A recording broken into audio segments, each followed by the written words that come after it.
desvendando o mistério da maldição de Tutankhamon. O que você sabe sobre esse mistério, será que é a verdade? No canal Mistério Entre Dimensões, exploramos exatamente isso: fenômenos inexplicáveis, falhas na realidade, misticismo e mistérios reais. E hoje, vamos atravessar um portal antigo. O portal enterrado sob a areia do Vale dos Reis, a tumba de Tutankhamon e a lendária maldição dos faraós. Em 1922, quando Howard Carter rompeu o lacre de pedra do túmulo do jovem faraó, ele não apenas abriu uma porta para um túmulo milenar. Muitos acreditam que ele quebrou uma fronteira entre dimensões, e logo começaram a contar histórias tão sombrias que fariam o próprio deserto estremecer. Parte 1. A descoberta e a lenda. Howard Carter, arqueólogo britânico, levou anos para encontrar a tumba de Tutankhamon. Quando finalmente encontrou riquezas, sarcófagos e inscrições. Mas também algo que viria a assombrar a imaginação popular: a ideia de uma maldição. Logo surgiram relatos, não oficialmente confirmados, de uma inscrição, algo como: a morte virá sobre asas rápidas para aqueles que perturbarem o sono do faraó. Se isso era real ou fruto de sensacionalismo da imprensa, ninguém pode afirmar com certeza. Mas o mito se espalhou rapidamente. Poucos meses depois da abertura, o financiador da escavação, Lord Carnarvon, morreu. E não foi de qualquer maneira. Ele sofreu uma infecção após se cortar ao raspar uma picada de mosquito na face. Isso desencadeou uma febre alta, pneumonia, e ele faleceu. A mídia da época agarrou-se à ideia da maldição. Conta-se também que, no momento da morte dele, teria ocorrido um blackout em grande parte do Egito, e que até seu cachorro, do outro lado do mundo, uivou e morreu. BrightHubEducation.com. House of History. Com a mente humana inclinada para o extraordinário, a história da maldição se tornou parte de um folclore global. Quem perturbar os segredos do faraó sofrerá o castigo. Parte 2. A maldição começa a assombrar. Nos meses e anos seguintes, outras mortes estranhas foram atribuídas à maldição de Tutankhamon. Vamos a alguns exemplos. George J. Gould Primre, que visitou a tumba, morreu pouco tempo depois por febre. Documentado. TheClassroom.com. Sir Archibald Douglas Reed, que fez raios-x na múmia, morreu em 1924, com câncer metastático. Documentado A.C. Mace, membro da equipe de escavação, morreu em 1928 por pleurisia e pneumonia. Richard Bethel, secretário de Carter, foi encontrado morto em 1929, em circunstâncias misteriosas.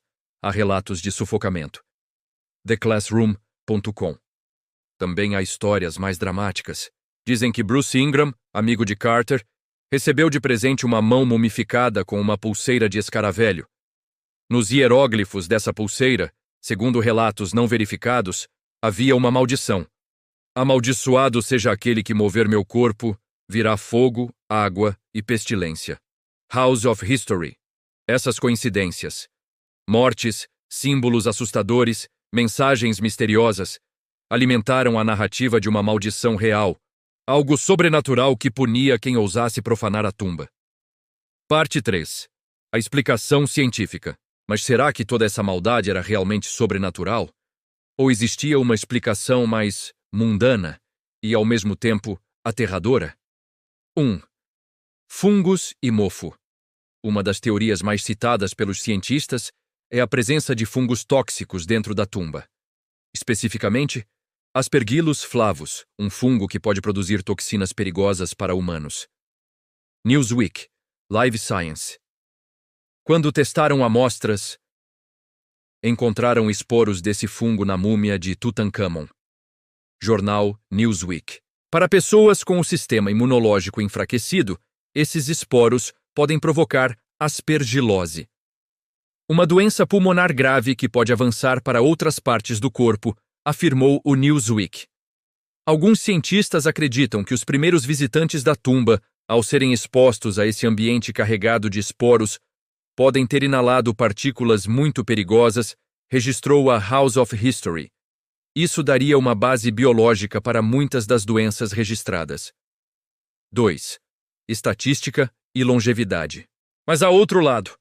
As mortes atribuídas à maldição podem ter sido, em muitos casos, coincidência e parte de uma narrativa exagerada egípcia. Pesquisas estatísticas mostraram que dos cerca de 58 presentes na abertura da tumba, apenas 8 morreram nos 12 anos seguintes.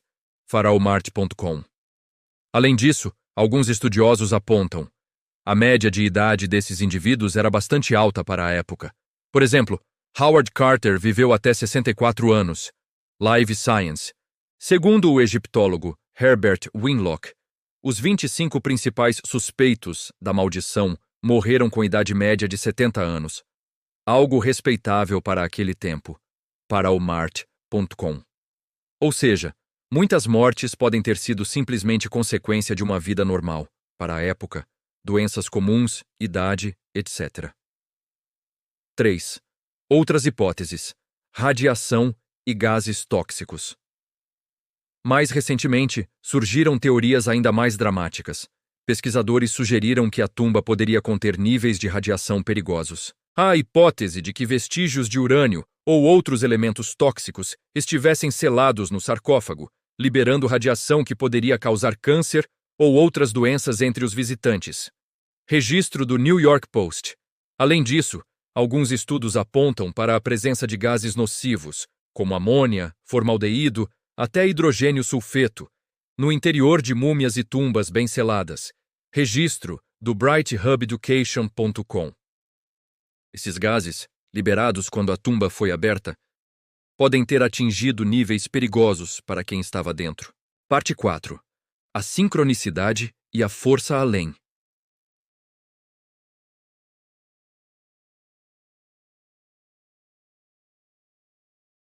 Sincronicidade histórica. As datas das mortes, os rumores de inscrições misteriosas, os relatos de fenômenos estranhos, apagões, animais morrendo, símbolos egípcios aparecendo. Tudo isso cria uma sensação de sincronicidade, como se o universo tivesse conspirado para tornar a maldição real.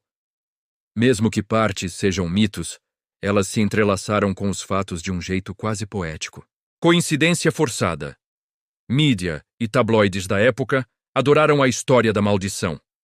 Jornalistas sensacionalistas, como muitos repórteres nos anos 1920, exploraram cada morte para alimentar o medo. Registro do HNN. Combinaram eventos menores, exageraram relatos, criaram uma narrativa vendável. Essa construção midiática por si só pode ter dado vida à maldição. Quanto mais a história era contada, mais assustadora e poderosa ela parecia mesmo sem evidência concreta de inscrições malditas. Força sobrenatural? E se por trás de tudo isso existisse algo além da ciência? Talvez uma força protetora do mundo dos mortos, um mecanismo simbólico, talvez espiritual, que punisse os vivos por invadirem um santuário sagrado. No imaginário coletivo, os faraós são reis eternos, governando além da morte.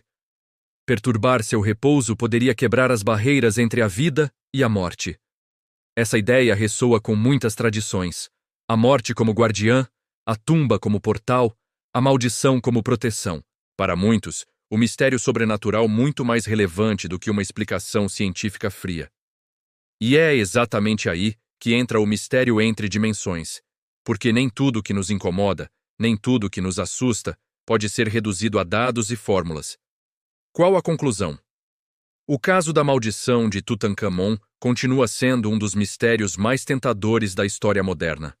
Por um lado, há explicações racionais: fungos, esporos, radiação, gás. Por outro, existe uma narrativa poderosa de culpa ancestral, de transgressão e punição, que atinge a imaginação humana. Coincidência? Talvez. Sincronicidade histórica? Possivelmente. Maldição real? Depende de como você define real. No mistério entre dimensões, adoramos deixar essas portas abertas. Para a ciência, para o sobrenatural, para o inexplicável. Porque às vezes, a verdade mais profunda mora justamente onde a razão tropeça. E você, gostou do vídeo? Vamos mergulhar mais profundo no mistério. Deixe seu like, compartilhe, inscreva-se e ative o sininho. E me diga nos comentários, você acredita na maldição de Tutankhamon? Ou acha que tudo pode ser explicado por fungos e estatísticas? Até o próximo mistério, e cuidado com as fronteiras que você atravessa. Até o próximo mistério, e cuidado com as fronteiras que você atravessa.